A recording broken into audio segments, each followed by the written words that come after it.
근데 그 책을 처음에 이 제목이 나는 왜 김재규 평전을 썼는가였는데 제가 좀 약간 이게 조금 좀 좁지 않나라는 생각이 들어서 주제의 범주가 어떻게라고 좀 바꿨거든요. 근데 이제 왜나 어떻게나 사실은 하고 싶은 얘기는 마찬가지인데 왜? 되게 간단히 얘기하면 출판사의 의뢰를 받아서 이렇게 얘기할 수 있겠는데요. 처음에 이 책을 써달라라는 그 의뢰를 받았을 때 저는 굉장히 당황스러웠어요. 왜냐하면 사실 그 책을 기획한 지가 그때 이미 수년이 지났다고 하더라고요. 그 출판사에서 그 책을 출간을 하려고 기획을 한 지가 거의 한 10년 가까이 지났다고 하더라고요. 근데 그때까지 책을 출간하지 못한 이유는 뭐냐면 필자를 구하지 못해서였던 거거든요. 한 유명 소설가하고 출판 계약까지 하고 계약금까지 건넸는데 그분이 한 3년 정도 막 이렇게 고민을 하다가 결국은 못하겠다고 했고, 그리고 나서 사실은 이 일에 깊게 관여하신 분이 함세웅 신부님이신데, 함세웅 신부는 11.6 당시에도 김재규 부장을 구명하기 위해서 되게 애를 쓰셨던 분이고, 쭉 그때까지 이 김재규 부장을 명예회복시키기 위해서 김재규 장군 명예회복추진위원회라는 걸 만들어서 쭉 이렇게 활동을 해오셨는데, 그분 생각은 그게 왜 그렇게 중요하냐면 11.6의 역사적 의미를 제대로 평가를 할 수 있어야 우리나라의 민주주의가 이제 똑바로 선다. 역사적으로 꼭 재평가해야 되는 그런 사건이다. 이런 생각으로 이제 그때까지 쭉 그렇게 하셨던 건데, 그래서 자꾸만 이거를 책으로 내야 된다고 주장을 하셨던 건데, 그때까지 책이 이제 못 나오고 있었던 거예요.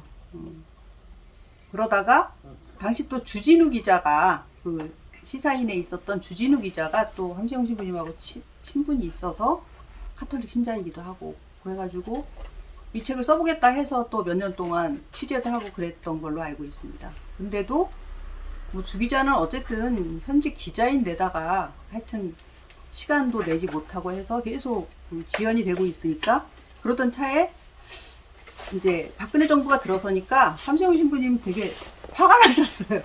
아니 어떻게 그렇게 그걸 하나 책을 내지 못하느냐 해서 이제 굉장히 푸시를 많이 하셨던 것 같아요. 그래서 결국은 이제 저한테 이 의뢰가 이제 왔는데 제가 고민을 되게 많이 해봤어요. 왜냐하면 12.6 당시에 저는 대학교 3학년이었거든요. 그런데 그때까지 12.6의 의미나 김재규 부장의 거사가 어떤 의미를 갖고 있는지, 그 목적이 뭐였는지에 대해서 그렇게 심각하게 고민을 안 해봤거든요. 실제 제가 그렇게 정치나 역사 분야에 크게 관심이 많이 있는 편도 아니었고, 그래서 이 책을 쓰려면 저 자신이 이 책을 왜 써야 되는지를 저 자신에게 설득시킬 수 있어야 그 책을 제대로 쓸 수 있겠더라고요. 저는 사실 제가 작가라는 직업을 갖고 있는 게 되게 뻔뻔하다는 생각을 가끔 하거든요. 글 쓰는 것을 직업으로 삼는 사람은 되게 뻔뻔한 거예요. 제가 생각할 때는. 왜냐하면 우리가 이렇게 국어 시간에 작문을 하라 그러잖아요. 글짓기. 그러면 우리는 이렇게 전부 다 누가 볼까봐 이걸 이렇게 가리고 막 써요. 어렸을 때 그런 기억이 다들 있으실 거예요. 글을 쓴다는 것은 그만큼 뭐랄까 부담스러운 일이고 또 어떤 면에서는 부끄러운 일이기도 합니다. 남들한테 보여주기가. 내가 제대로 썼나? 사실 말은 하면 지나가지만 글은 계속 남는 거기 때문에, 그리고 어쨌든 글은 보다 정확하게 써야 된다라는 사실을 사람들이 상당히 부담스럽게 생각하기 때문에 자기가 쓴 글을 잘 안 보여주려고 하죠, 보통. 그런데 작가라는 직업은 자기가 쓴 글을 만인에게 이렇게 보여줘야 되는 직업이잖아요. 그러니까 보통 뻔뻔하지 않고서는 그런 일을 감행하기가 좀 어렵죠. 근데 실은 작가도 보통 사람들이랑 똑같이 자기가 쓴 글에 대해서 굉장히 부담과 부끄러움을 갖고 있습니다. 저는 사실 책으로 이렇게 출간이 되고 난 뒤에는 제 책을 읽어보지 않습니다. 그 오류가 굉장히 많이 발견되기 때문에 창피해서 안 보거든요. 근데 어쨌든 내놓을 때는 내놔야 된단 말이에요. 그러니까 일종의 두 가지 양가 감정을 갖고 있는 거죠. 좀 잘난 체 하고 싶은 감정과 부끄럽다는 감정, 그렇게 갖고 있는데 그러한 모든 것을 극복하고 뭔가 책을 쓰고 세상에다 자기 글을 이렇게 내놓고 하려면 그거를 왜 해야 되는지를 그만큼 자기 자신에게 설득시킬 수 있어야 한다고 생각하거든요.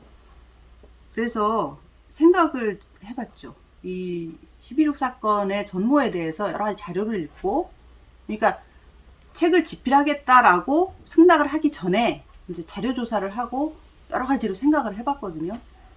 그때까지 사회에 알려져 있는 11.6 사건에 대한 그 통설은 뭐였냐면, 대체로 두 가지 정도인데, 이제 그 당시에 경호실장이었던 차지철과 김재규 부장이 그 충성 경쟁을 하다가 김재규 부장이 차지철한테 밀리니까 화가 나서 우발적으로 쏘아 죽였다.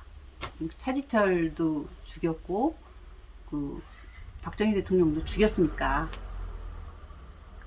그거와, 그리고 그 전두환이 정권을 찬탈하는 과정에서 자기 자신을 정당화시키기 위해서 김재규 장군이 사실은 일종의 그 쿠데타를 일으켜서 정권을 잡으려고 박정희를 쏘았다. 이런 그 두 가지. 그리고 그 뒤에 실제로 전두환이 정권을 잡았으니까 그 사람이 권력자였기 때문에 그런 그 11.6 사건의 의도에 대해서는 그 사람의 논리가 먹혔던 거죠. 그래서 사람들은 계속 그런 식으로 생각을 하고 있었던 거고. 하지만 상식적으로 생각해 봤을 때 굉장히 풀리지 않는 의문이 있었던 거예요. 그 사건에는. 왜냐하면 당시 그 중앙정보부장이었잖아요.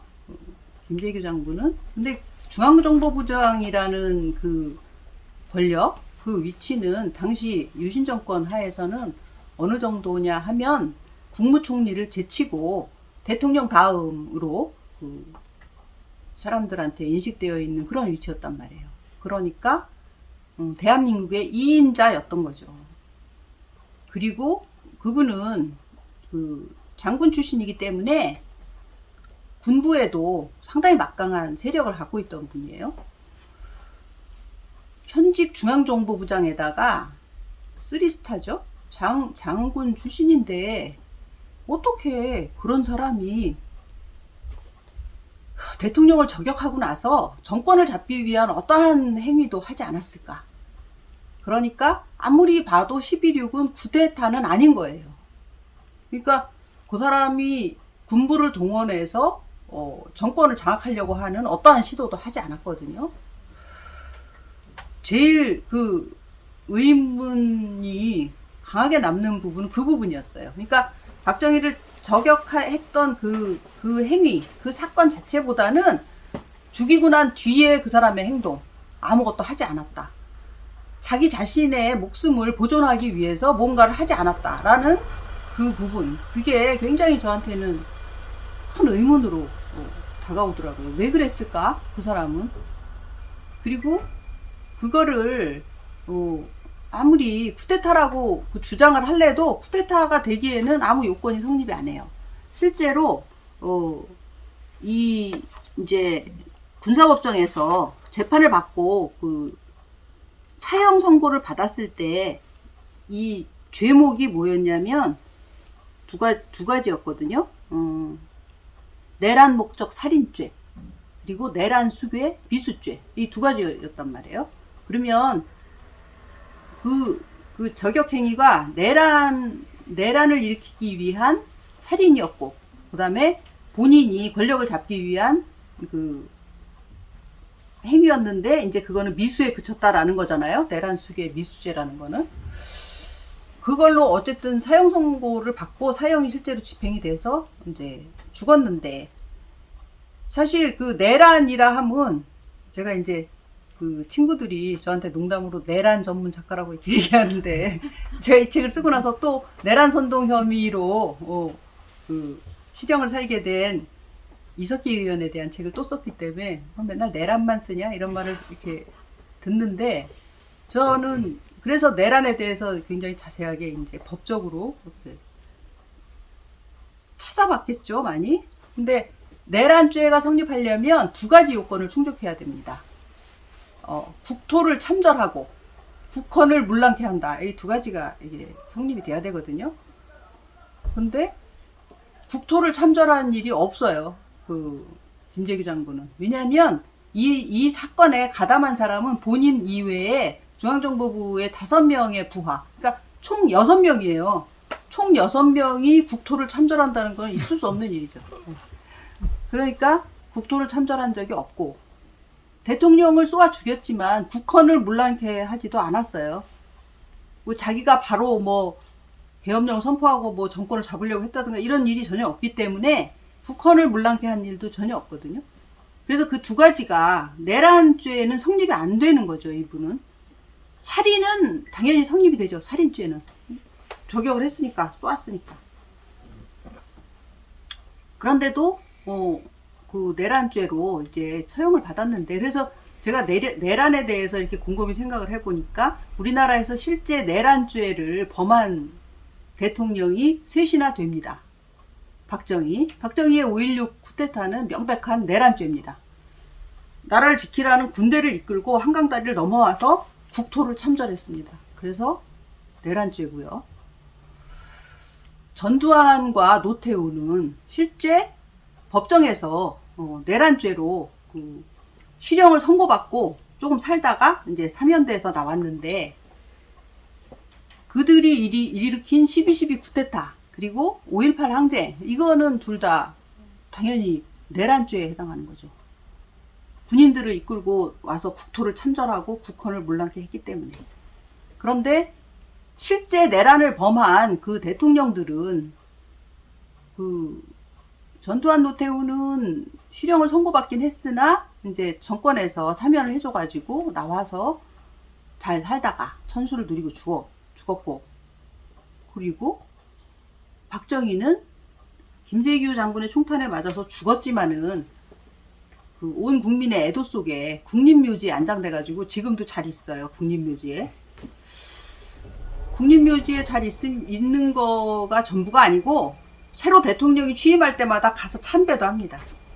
그러면 이거는 굉장히 심각한 어떤 모순 그리고 오류라고 할 수 있죠. 왜냐하면 교과서에는 분명히 5.16이 쿠데타라고 규정이 되어 있습니다. 그리고 유신헌법은 박정희 독재 정권을 유지시키기 위한 헌법이었다라고 명시가 되어 있어요. 그런데도 불구하고 박정희는 그대로 지금 국립묘지에 안장돼가지고 전직 대통령, 특히 우리나라의 경제를 부흥시킨 대통령으로 이렇게 추앙을 받고 있습니다. 그리고 그의 딸이 대통령까지 되는 그런 역사가 이루어졌던 거죠. 그런데 그러한 과정들을 이렇게 쭉 돌아보면 내란은 확실하게 일으키고 정권을 잡으면 처벌을 안 받고 그 다음에 내란을 못 일으키고 그냥 조금 어영부영 하면은 이제 처벌을 받는다. 그렇게 생각할 수도 있지만 어쨌든 이 12.16 같은 경우는 내란 근처에는 안 갔습니다. 그 박정희 대통령을 쏘았다는 그 사실만 있을 뿐이지. 그래서 왜 그러면 본인이 정권을 잡으려는 그런 목적도 없이 그럼 왜 박정희를 쏘았을까 하는 거를 제 스스로 납득이 될 수 있게 설명할 수 있어야 김재규 편전을 쓸 수 있겠다라는 생각하게 됐죠. 그래서 그 뒤에 제가 여러 가지 그 이야기들을 쭉 보고 그 다음에 굉장히 중요한 게 이 김재규를 변호했던 강신옥 변호사님을 만난 일이었거든요. 강신옥 변호사님은 작년에 돌아가셨는데 강신옥 변호사님을 만나서 왜 그분을 만났냐면 12.16 사건 이후에 변호를 맡으면서 제일 많이 그 김재규 부장을 만나서 직접적으로 이야기를 들어본 사람이 그 사람이거든요. 그래서 그거에 대한 접견 일지를 자기가 다 기록을 했기 때문에 그 노트가 있어요. 그 강신옥 변호사의 접견 노트가 있거든요. 그래서 이제 강 변호사님이 그 접견 노트를 이제 저한테 빌려주셨어요. 그래갖고 제가 전부 복사를 해가지고 자세히 읽어봤는데, 거기에 보면 제가 어떤 거를 느낄 수가 있었냐면, 이분은 그 딱 이 거사를 계획할 때 박정희를 쏘는 것까지밖에 계획을 안 했어요. 왜냐하면 그 이상을 할 수가 없었던 거예요. 그 이유는 이 사람은 인간적인 사람이었기 때문에. 그러니까 거기서 이제 전두환하고 김재규의 그 엄청난 차이가 보이는데, 전두환은 일찍이 5.16 쿠데타를 박정희가 일으켰을 때 육사 생도로서 5.16 쿠데타를 지지하는 어떤 시위를 일으켜가지고 박정희 눈에 들었어요. 그래서 사실 처음에 5.16이 일어났을 때 사람들의 지지를 못 받았거든요, 별로. 근데 이제 육사 생도들이 막 5.16을 지지한다 그러면서 거기 정릉에서부터 막 종로까지 이렇게 시가행진을 하고 이렇게 하면서 국민들이 지금 저게 지금 정당한 것이 아닐까라는 생각을 하게 되고, 사실 큰 영향을 미쳤다라고 이제 역사적으로 기록이 돼 있거든요. 근데 그거를 주도한 사람이 전두환이었어요. 전두환은 육사 생도 시절에 공부도 못하고 그냥 축구부였는데, 그 뭐랄까, 욕망, 권력욕 이런 거는 굉장히 강했던 거죠. 그러니까 이미 그때 자기도 박정희처럼 되고 싶은 욕망이 있었던 거예요. 그리고 그 뒤에도 그 소위 우리가 잘 아는 하나회, 육사 11기 이 모임도 하고 하면서 군부 내에 자기 세력을 키우고 하면서 내내 5.16 쿠데타를 치금석으로 삼아서 자기도 정권을 잡아보려는 생각을 계속 갖고 있었다라는 게 주변 사람들의 이제 증언인데, 그러면서 계속 그 박정희한테 총애를 받아서 계속 승승장구해서 그 당시에 보안사령관이었거든요. 전두환이 박정희 정권 말기에. 근데 박정희의 정치적 아들로 불리면서 그렇게 박정희의 총애를 받았는데도 사실 박정희가 죽었다라는 사실을 현장에 있었던 사람 말고 제일 먼저 알은 게 전두환이에요. 그러니까 어떻게 알게 됐냐면, 그 병원에 이제 실려갔을 때 저격당해서 그때 이미 죽은 상태였죠. 그때 그 병원에 부원장이 이제 그들하고 내통하는, 전두환이네하고 내통하는 사람이었어요. 그래가지고 전화를 해준 거예요. 죽었다라고. 근데 박정희가 죽었다라는 사실을 듣자마자 전두환은 어떻게 했냐면, 사람들을 모아가지고 자기 측근들 하나회 애들을 모아가지고 벙커에서 보안사령부에 모여가지고 이제 정권을 잡을 그 음모를 이미, 그러니까 그때 이미 내란 음모를 하고 있었던 거죠. 그러니까 가보지도 않죠, 병원에. 그러니까 가서 뭐 애도를 한다든가 이런 건 전혀 없고, 죽었다는 얘기가 딱 들리자마자 다음 행동을 어떻게 갈 것인가 이거를 궁리하고 있었던 거거든요. 전두환은 그런 사람이죠.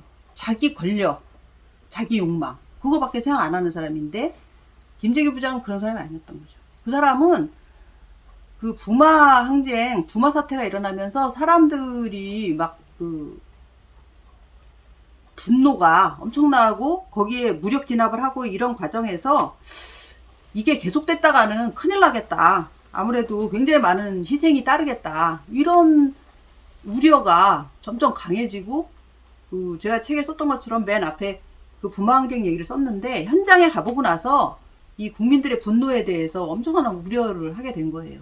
그래서 박정희한테 보고를 하면서 이렇게 지금 이 국민들의 분노를 가라앉힐 대책을 세워야 된다고 했을 때 차지철이 나서가지고 캄보디아에서 200만 300만 죽여도 끄떡없는데 만약에 더 큰 소요가 일어나면 내가 탱크 몰고 와서 다 죽여버리겠다 이렇게 하니까, 박정희는 거기에 대해서 어떻게 그런 말을 하냐 이런 말 한마디도 안 하니까, 김재규 부장은 그 당시에 굉장히 이제 막 긴장하고 이제 속이 탔던 거죠. 그냥 놔뒀다가는 굉장히 많은 희생이 일어나겠다 이런 생각이 들었던 거죠. 그래서 초조하게 그 박정희를 제거해야 되겠다는 생각을 하고는 있었지만, 그 다음에 내가 정권을 잡기 위해서 이렇게 어떻게 행동해야 되겠다 이런 생각은 못했던 거예요. 왜냐하면 박정희의 최측근이고 박정희에 대해서 애정이 있었던 사람인 거예요, 김재규 부장은. 김재규 부장을 이 정권의 2인자로 앉힌 사람은 박정희 자신이니까. 그리고 이제 그 같은 고향 출신이기도 하고요. 구미 선사는 바로 옆에거든요. 그러면서 사실 그 법정 진술을 나중에 들어보면 이미 5.16이 쿠데타였다는 사실을 인지를 하고 있었습니다. 김재규 부장은. 그럼에도 불구하고 박 정권에서 건설부 장관 그 자리를 제의했을 때 승낙을 했거든요. 승낙을 한 이유는 사실 인간은 두 가지 욕망을 갖고 있죠.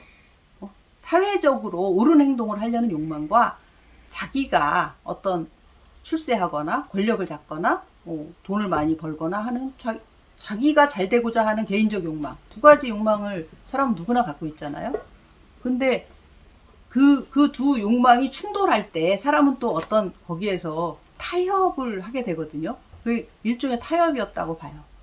거기 들어가서 박 정권에 들어가서 내가 잘하면 되겠다라는 생각으로 이제 들어간 거고, 실제 그때까지는 박정희에 대한 신뢰가 있었던 거죠.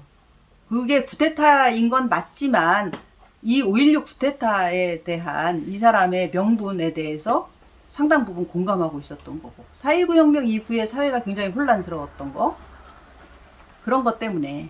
그래서 이제 그렇게 했는데 박 정권에 들어가서 그렇게 오랫동안 말하자면 그 사람은 잘 나갔던 거예요. 중앙정보부장까지 했으니까.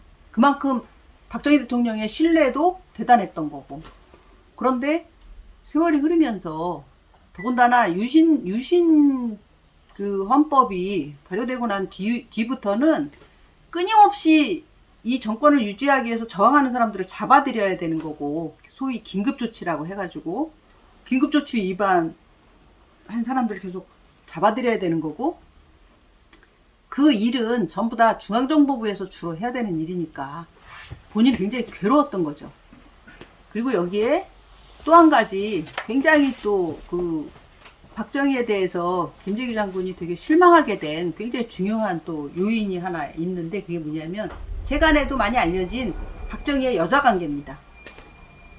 그 수많은 연예인들이 박정희한테 농락을 당했고, 뭐 미국으로 건너간 어떤 그 배우에 대한 이야기는 지금까지도 수많은 유튜브나 뭐 이런 데서 막 굉장히 많이 이야기가 되고 있죠. 그러니까 신혼이었던 여자를, 임신까지 한 여자를 농락해가지고 그 여자가 여기서 못 살고 미국으로까지 건너가게 된 그런 사건이 있었을 정도로, 제가 실제 그 강신욱 변호사의 접견 노트를 보면서 실제로 이렇게 보니까 거기에 굉장히 그 여자 관계에 대한 메모가 많이 있더라고요. 그 이제 제가 짐작을, 이건 누구구나라고 짐작할 수 있는 여배우들의 이니셜이 많이 등장을 하는데, 그게 뭐냐면 출연작들이 써 있거든요. 거기 뭐 무슨 영화의 L양, 무슨 영화의 W양, 무슨 드라마의 K양, 이렇게 써 있어요. 그걸 보면은 그 당시 70년대를 살았던 사람들은 그게 누군지 다 알죠. 왜냐면 그건 보통 배우들이 아니고 아주 유명한 배우들이니까. 그래서 그들이 전부 다 말하자면 가서 박정희의, 옛날식으로 말하면 수청을 들었다는 얘기인데, 그 일이 중앙정보부에서 그 일을 했단 말이에요. 그러니까 막 엄청나게 힘든 거예요. 목 좀 축이시오.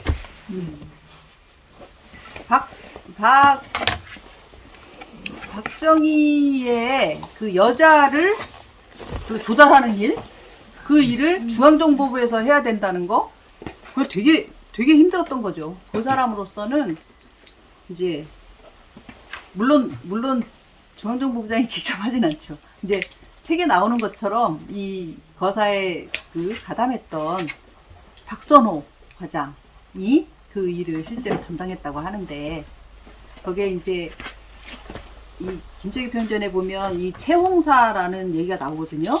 그러니까 여자를 조달하는 일을 했던 거예요, 그분이. 그 박선호 과장 얘기를 나중에 이제 그 자녀들 인터뷰를 통해서 제가 읽었는데, 사직서를 계속, 아버지가 사직서를 항상 주머니에 넣고 다녔다라고 하더라고요. 그 일이 너무 괴로워서. 그러니까 막 심지어 촬영 현장에 가서 이렇게 데려오는 일도 있었다는 거고, 제가 책에다가 이제 그거를 썼는데, 그 일이 굉장히 그 김재규 부장을 괴롭게 했던 거예요. 여자들을 그렇게 하는 거. 그 다음에 또 한 가지는 박근혜 박지만 문제.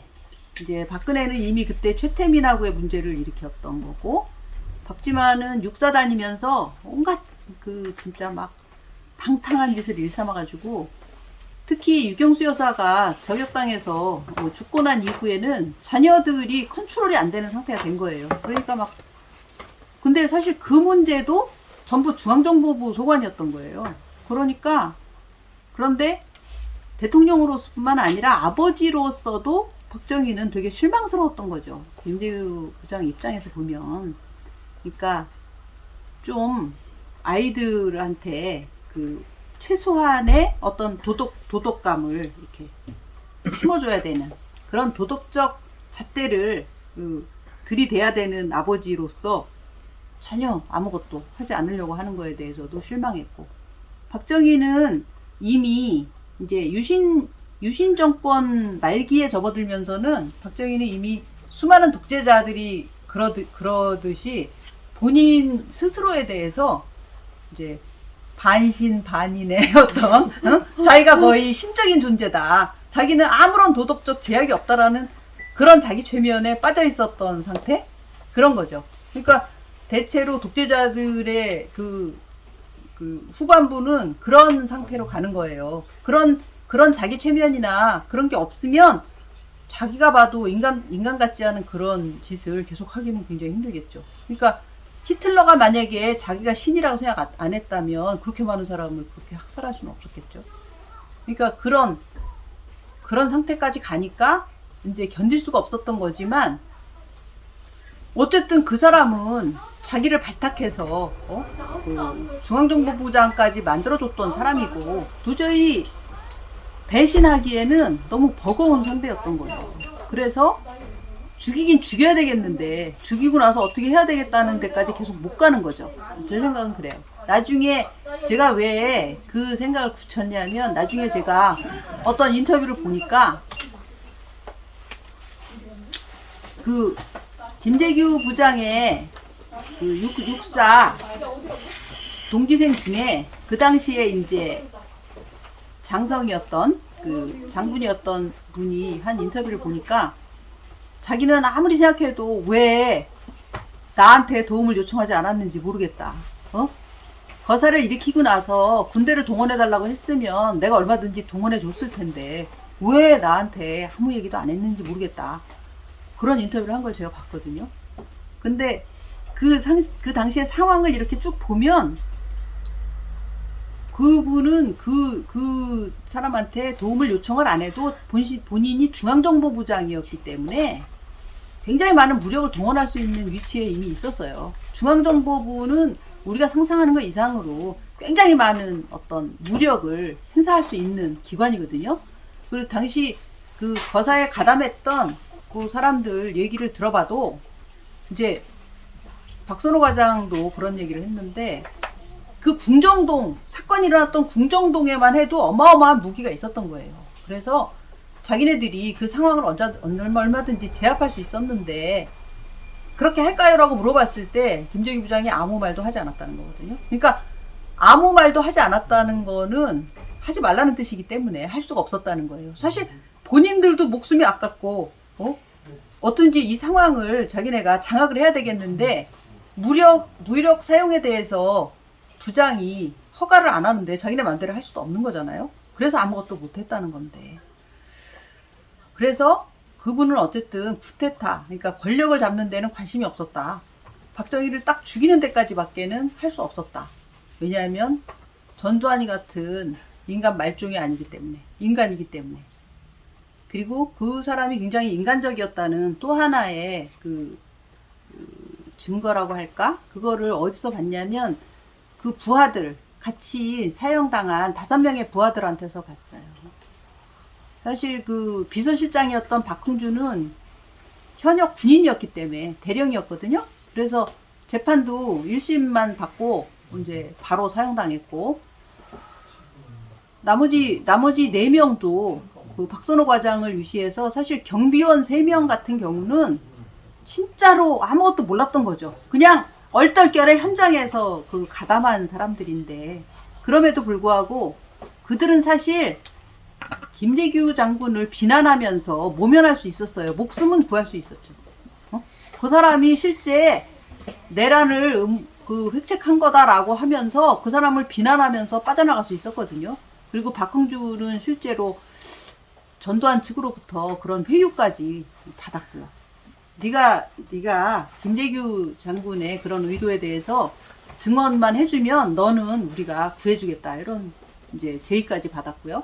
그럼에도 불구하고 5명 다 끝까지 말하자면 자기 상관이었던 김재규 부장을 배신하지 않고 그 사람의 그 행동이 정당한 것이었다는 것을 끝까지 이제 고수를 하면서 같이 죽음에 이르른 거예요. 그러면 미리 귀띔해 준 것도 아니고 현장에서 그렇게 일에 가담시킨 5명의 부하가 자기 목숨을 걸고서 끝까지 자기 상관을 지켰다는 거는 뭘 의미하냐면, 그 사람은 그만큼 자기 부하들한테 존경을 받는 사람이었다는 뜻이거든요. 사실 어떤 조직에서 상관이, 상사가 존경을 받는 거는 생각처럼 쉬운 일이 아닙니다. 그래서 그런 면에서도 이분은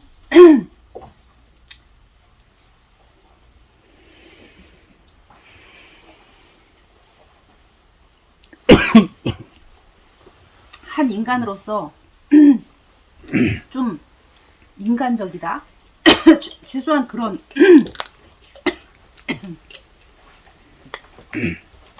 평가를 받을 수 있는 분이라는 그런 생각이 들었고요. 그런 이유로 이 사람은 박정희를 쏠 이유는 본인 내면에 충분히 갖고 있었고, 그 다음에 본인이 권력을 잡을 의사는 없었다. 이런 2가지를 제가 확신을 하게 돼서 김재규 편전을 써야겠다. 그러면 그렇게 한 사람을 자기 목숨을 내놓고 그러한 일을 하게 한 시대적 배경은 무엇이며, 그 일은 어떻게 이루어졌으며, 그 일이 이루어지고 난 후에 그것은 역사적으로 어떻게 남을 것인가. 이제 이런 구성으로 써야 되겠다, 그런 생각을 하면서 책을 쓰게 됐고, 그 다음에는 사실 여기서 굉장히 중요한 거는 그들이 정당한 재판을 받았는지가 되게 중요하더라고요, 내가 생각하기에. 그리고 이제 그 재판 기록을 쭉 훑어보면 뭐 정당한 재판을 받기는 굉장히 어려웠던 거죠. 왜냐하면 계엄령 하에서 군사 재판을 받았던 건데, 정상적으로 하면 군인 신분이 아니기 때문에 군사법정에 쓸 이유가 없는데 계엄령 하여서 군사 재판을 받았던 건데, 당시에 군은 당연히 전두환이가 장악하고 있었기 때문에 그 사람들이 공정한 재판을 받는다는 건 애당초 불가능한 일이었거든요.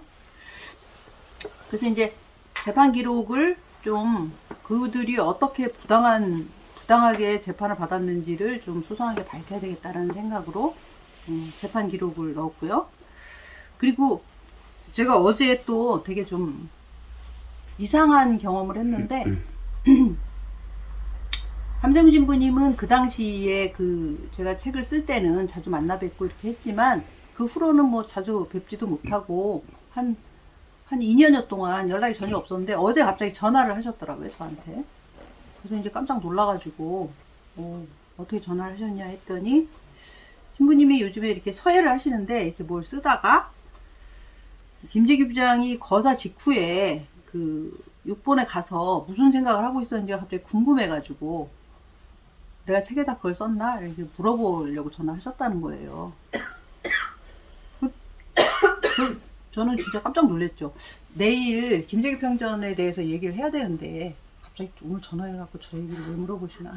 그래서 세상에 일들이 그게 우연히 일어나는 게 아니고 뭔가 이렇게 서로 연결돼 있나 이런 생각도 잠깐 했는데 특히 이제 함세웅 신부님 늘상 주장하시는 것 중에 하나가 뭐냐면 그 안중근 의사하고 김재규 부장을 막 이렇게 비교를 많이 하시거든요. 안중근 기념사업회도 하시고 근데 1909년 10월 26일 날 안중근이 하얼빈에서 이토 히로부미를 저격했단 말이에요. 그리고 70년 뒤에 1979년 10월 26일 날 김재규 부장이 이제 박정희를 저격했어요. 그래서 이 두 가지 사건을 항상 신부님은 이거는 우연이 아니다라고 막 주장을 하시는 거예요. 그래서 저도 그래서 11.6을 두 가지로 이제 계속 기억을 하고 있는데 그러한 그 어떤 저격을 한다라는 행위에 대해서 함신부님은 사실 카톨릭 신부인데 살인 행위를 저렇게 계속 뭔가 옹호를 하시는 거는 좀 옳지 않은 게 아닌가? 그런 의문을 제가 갖고 있었거든요. 그래서 이제 한 번은 물어봤어요, 제가. 아니, 신부님이 돼가지고서 어떻게 그렇게 살인을 옹호하시는 발언을 항상 하느냐. 어쨌든 살인하지 말라라고 하지 않느냐. 그랬더니 이제 신부님은 그런 말씀을 하시는 거예요. 그 공동체의 선을 위해서 굉장히 많은 피해 발생을 방지하기 위해서 살인하는 것은 정당방위다 이렇게 말씀하시더라고요. 그게 이제 신부님의 논리예요. 정당방위 논리, 공동체의 선을 위한 정당방위. 그러니까 안중근 의사의 이토 히로부미 살해나 김재규 장군의 박정희 살해는 살인이긴 하지만 정당방위다 이렇게 주장을 하시는 거거든요. 그 논리에 대해서는 저는 뭐 그렇게 주장할 수도 있겠다라고 생각은 하지만 그보다는 좀 다른 의미에서 굉장히 많이 죽이면 살인죄로 처벌을 안 받고 한 명만 죽이면 살인죄로 처벌을 받는다. 그런 생각도 저는 많이 하거든요. 역사적으로는 대체로 그렇단 말이에요. 전쟁을 일으켜서 되게 많이 죽이면 살인죄로 처벌받는 일이 없고 한 명을 죽이면 어떻든 간에 살인죄로 처벌받는 일이 이제 많은데 살인에 대한 그런 그 여러 가지 그 생각을 해볼 수는 있지만 이 박정희 살해에 대해서는 저는 그 현장에서의 김재규 장군의 행동을 되게 중요하게 생각합니다.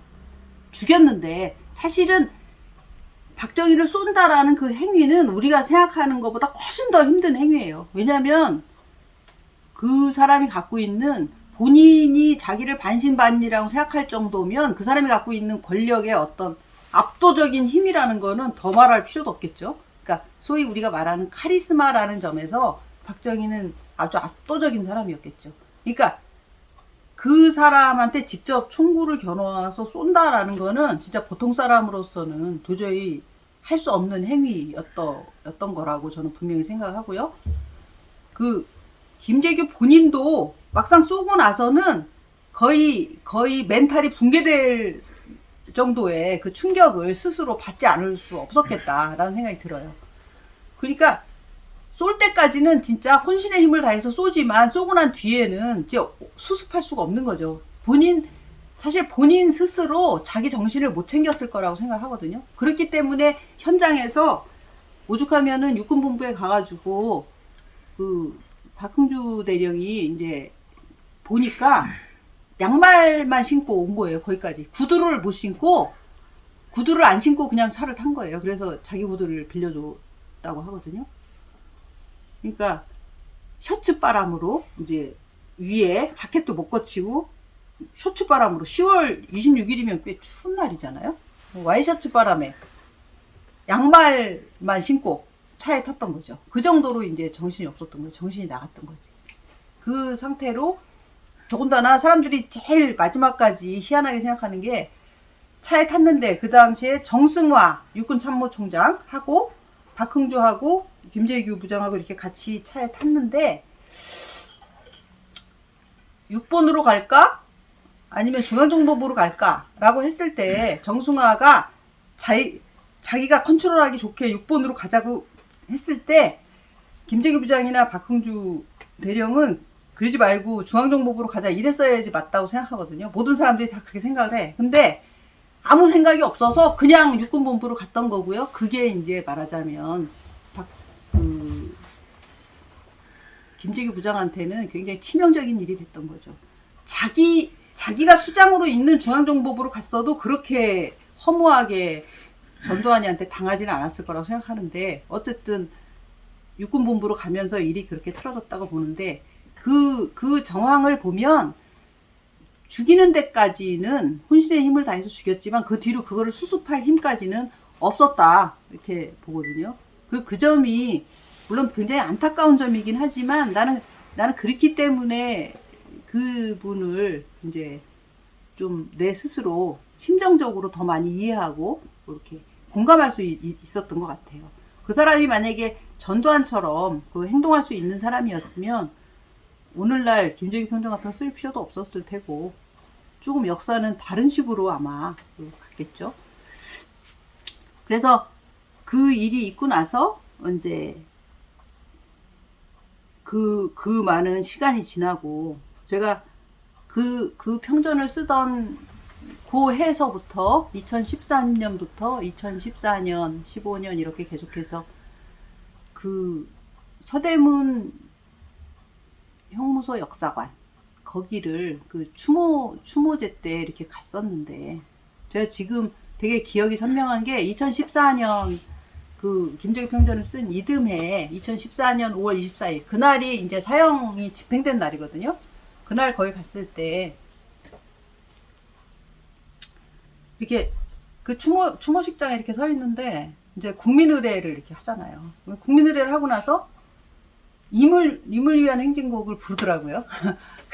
근데 이제 거기에 참석하신 분들이 전부 다 머리가 하얀 70대, 60대, 70대 이런 이제 머리가 하얀 사람들이었는데, 저도 지금 머리가 하얗지만 그때는 저는 머리가 그렇게 하얗진 않았거든요. 근데 거기서 이렇게 임을 위한 행진곡을 부르는데 제가 뭔가 되게 마음이 막 찡하더라고요. 되게 슬프더라고요.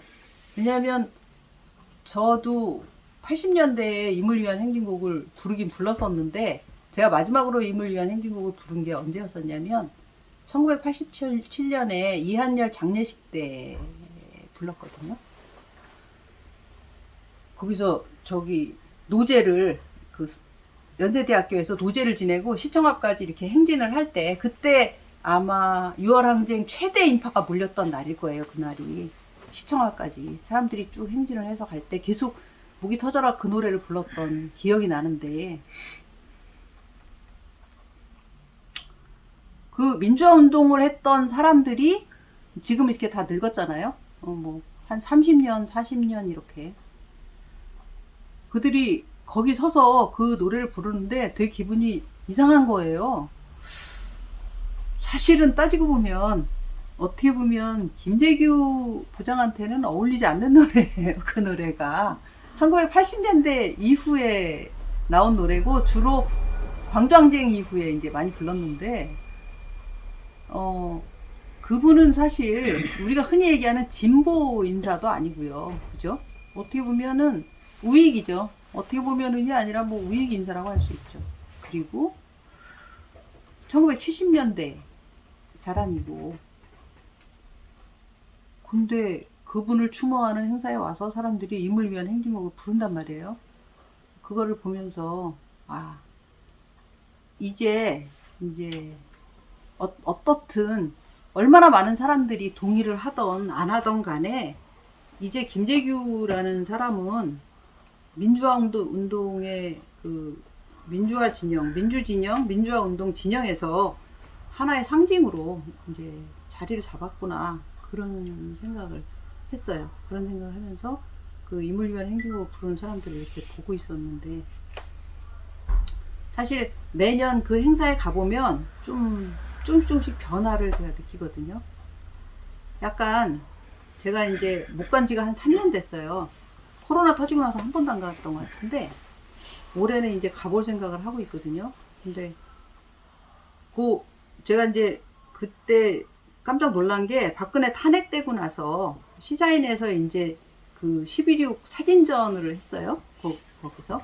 그날, 추모식 날. 그날은 젊은 사람들이 상당히 많이 왔더라고요. 그러니까 이 책을 쓸 때 시사인에서 그 여론조사를 해봤는데 40대 이하들은 김재규도 모르고 11.26도 모르는 사람이 태반이라는 거예요. 그 아는 사람이 30% 미만이라고 하더라고요. 여론조사 해보니까. 이미 그때, 9년 전에. 그러면 이제 지금은 이제 더 모를 거라고 생각하는데, 그렇게 사람들의 관심이 적기 때문에, 저 책으로 낸다고 해서 사람들이 볼까? 막 이런 생각을 이제 했던 것 같아요. 그때 출판사에서는. 근데 오히려 박근혜 탄핵을 거치면서 이제 약간 사태가 반전된 것 같아요. 좀 더 관심이 많아졌어요. 그래서, 이제는 소위 역사적인 평가라는 게 조금 또 달라질 때가 됐나? 그런 생각도 하긴 하는데, 아직은 굉장히 멀었다라고 생각을 하고요. 근데 제가 이제 어제 이렇게 준비를 하면서, 오늘 저 김성진 선생이 오신다고 하길래, 제가 이제 한 가지를 부탁을 드리려고 했어요. 뭐냐면, 지금 재심 하시잖아요. 그죠? 네. 이제, 사실 재심이라는 거는 뭔가 새로운 증거가 나왔거나 아니면 법리 해석의 오류에 대해서 뭔가 아주 명백하게 반격할 어떤 자료가 있을 때 이제 보통 하는 거잖아요. 그죠? 네. 그래서 지금 재심을 신청하게 된 그 배경이나 재심이 지금 어떻게 되고 있는지 여기에 대해서 조금 이렇게 말씀을 해주셨으면 합니다. 네. 지금 여기서 얘기를 할까요? 네, 조금 말씀해 주셨으면 좋겠어요. 네, 궁금해하시는 최근에 상황들 좀 말씀을 드리자면,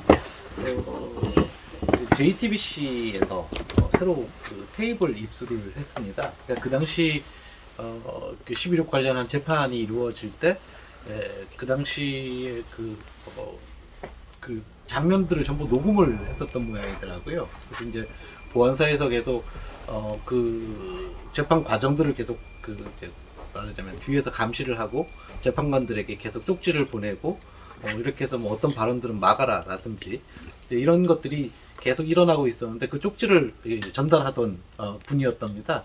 근데 그 이후에 그 녹음 테이프가 다 남아 있으니까 그것을 갖다가 폐기하라라고 명령을 했는데 본인이 그것을 폐기하지 않고 이게 나중에 혹시라도 어떻게 되지 않을까 싶어서 그걸 지금까지 보관을 하고 계셨던 거죠. 그러다가 이제 본인이 연세도 들고 하셔서 재판에 대한 그 녹취 테이프를 방송국 쪽에다가 넘기셨어요. 이제 그 방송국에서 그 녹취록을 받은 사람이 JTBC의 그 봉지욱 기자입니다. 그래서 봉지욱 기자가 수소문 끝에 저를 찾아왔고요. 저희 아버지 어머니가 시사인에서 인터뷰하셨던 내용들을 이제 보고 추적을 해서 이 유족이라면 이 새로운 증거들을 가지고 재심 신청이 가능하겠다라는 판단을 했답니다. 그리고 또 저희를 찾아오기 이미 이전에 그 민변의 변호사님들 조영선 변호사 이번에 이제 민변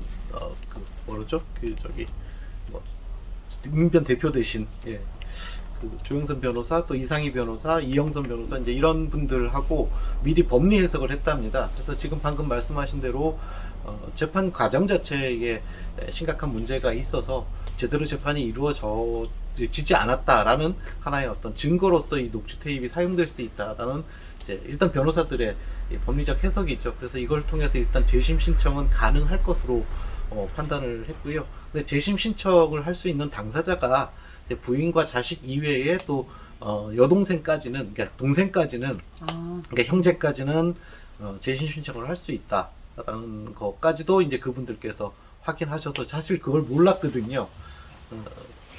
그래서 그렇게 연락을 주셨기에 제가 그 연락을 먼저 받았고 저희 어머니하고 상의를 해서 이건 역사적으로 굉장히 중요한 의미가 있다라고 판단을 해서 저희 어머니가 주체가 돼서 이제 재심 신청을 하게 됐습니다. 근데 현실적으로 보면 법적으로는 재심을 저희가 이제 신청을 했지만 그 재심이 인용이 되는 그 과정들까지 최장 8년이 소모가 될 수 있고요. 또 인용이 되고 난 이후에도 판결까지도 또 최장 8년까지 걸릴 수 있는 아 그래요? 예, 그래서 이제 그것을 빨리 뭐 서둘러서 어떻게 뭐 해달라 이렇게 이야기할 수도 없고 그걸 뭐 법원이 알아서 판단해야 될 문제인데 사법부 자체가 그 사건을 다룸으로써 얻을 수 있는 뭔가가 뭐 말하자면 어떤 뭐 유형 무형의 뭔가가 있지 않는다라면 그걸 인용을 서두를 뭐 개연성이 별로 없어 보이기도 하고요. 한 가지 안타까운 것은 이제 저희 어머니도 이제 연세가 높으셔서 39년생이시니까 그게 이제 뭐 8년에 판결까지 8년에 이러면 이제 최장으로는 재작년부터 시작해서 16년 앞으로도 거의 한 14년 정도의 시간이 남아 있는데 그때가 되면 이제 100세가 아마 넘으실 것 같거든요. 근데 이제 재심을 신청한 법적 당사자가 만약에 이제 유고하게 되면 신청 자체가 또 무효화되는 그런 문제들이 있기는 합니다. 예. 그래서 이제 지금 이런 자리에서 이렇게 열심히 뭐 11.6에 대한 의미라든지 또 이런 또 재심 신청에 대한 뭐 여러 가지 사회적 여론 이런 것들을 계속 만들어 나가는 것이 아무래도 그러면 이제 사법부 쪽에서도 이 사안을 좀 빨리 다루는 게 좋겠다 이런 판단을 할 수도 있지 않을까 싶습니다. 네. 그러면 유족이 원하는 재심을 통해서 얻으려고 하는 거는 정확하게 뭔가요? 명확하게는 이렇게 생각을 합니다. 그러니까 11.6에 대한 사회적 관심, 말하자면 우리의 기억 속에서 잊혀지지 않는 것이 사실은 가장 중요한, 어쩌면 그것이 뭐 재심이 인용되고 또 판결이 어떻게 나고 그런 법적인 판결보다도 더 중요한 것이 아닌가. 왜냐하면 사실 저는 이것이 11.6이 지금도 계속 역사가 만들어지는 한 과정에 있다라고 생각을 하거든요. 근데 그 사건은 이미 40년 전에 벌써 일어난 사건이지만, 네, 우리가 뭐 가령 뭐 사육신이다 이런 그 존재들이 있으면 사육신이 정치적으로 복권하는 데는 아마 거의 뭐 260년 정도 가까이 제가 걸린 걸로 아는데, 사실 그 기간 동안에는 그분들은 법적으로는 역적이었던 거 아닙니까? 조선 왕조 속에서. 하지만 이제 많은 사람들이 하나의 어떤 상식으로서, 그러니까 충성에 대한 나라와 국가에 대한 충성, 또 충신의 어떤 아이콘으로서 그분들을 계속 모든 민중들이 기억하고 있었기 때문에 그것이 이제 어느 순간에는 뭐 정치적으로 복권이 됐고, 정치적인 복권 뭐 사실 그 이전에 이미 그분들은 그러니까 이 한반도의 역사에서는 이미 충신의 어떤 아이콘이 됐던 것처럼, 저는 이제 11.6이 계속 잊혀지지 않는 가운데서. 그러면 예. 이 재심 청구 요지는 내란죄 무죄를 주장하는 거죠. 그렇죠. 왜냐하면 살인은 명백한 사실이니까요. 뭐 살인까지 무죄로 해달라 이런 취지가 아니라 내란죄, 뭐 내란수괴죄 이 부분에 대해서는 잘못된 판결이다라는 것들을 요청을 법적으로 했다고 보시면 됩니다. 네. 예. 네, 고맙습니다. 제가 이제 오늘 이 이야기를 준비하면서 이제 마지막으로 생각했던 건 뭐냐면, 민주주의라는 제도 자체가 갖고 있는 어떤 불완전함에 대해서 생각을 했거든요. 아까도 얘기한 것처럼 히틀러도 독일 국민들이 뽑은 총통이었고요. 유신헌법도 90%의 대한민국 국민들이 찬성한 법률이었고요. 전두환이 집권할 때 심지어 국민투표에서는 98점 몇 프로, 5%인가의 찬성으로 전두환이 대통령이 되도록 국민들이 승인을 해줬어요. 그게 민주주의입니다. 민주주의가 갖고 있는 굉장히 큰 맹점이라고 할 수 있죠. 민주주의는 민주주의를 파괴할 수 있는 제도예요. 그래서 민주주의에 대해서 우리가 어떤 그 제도 자체에 대해서 기대를 갖기보다는 민주주의를 운영하는 태도, 사람의 도리 부분, 이거를 먼저 생각하는 것이 맞지 않겠나?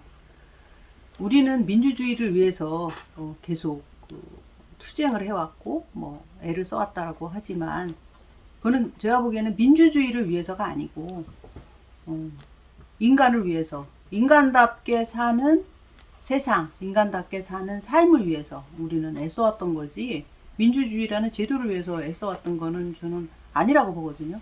그래서 이제는 민주주의를 위해서가 아니라 인간다운 삶을 위해서 우리는 애를 써야 되고, 어떻게 보면 민주주의라는 제도의 불완전함을 어떻게 극복할 것이냐에 대해서 더 많은 숙고를 해봐야 되는 게 아닐까, 그런 생각을 합니다. 오늘 이렇게 와주셔서 대단히 고맙습니다.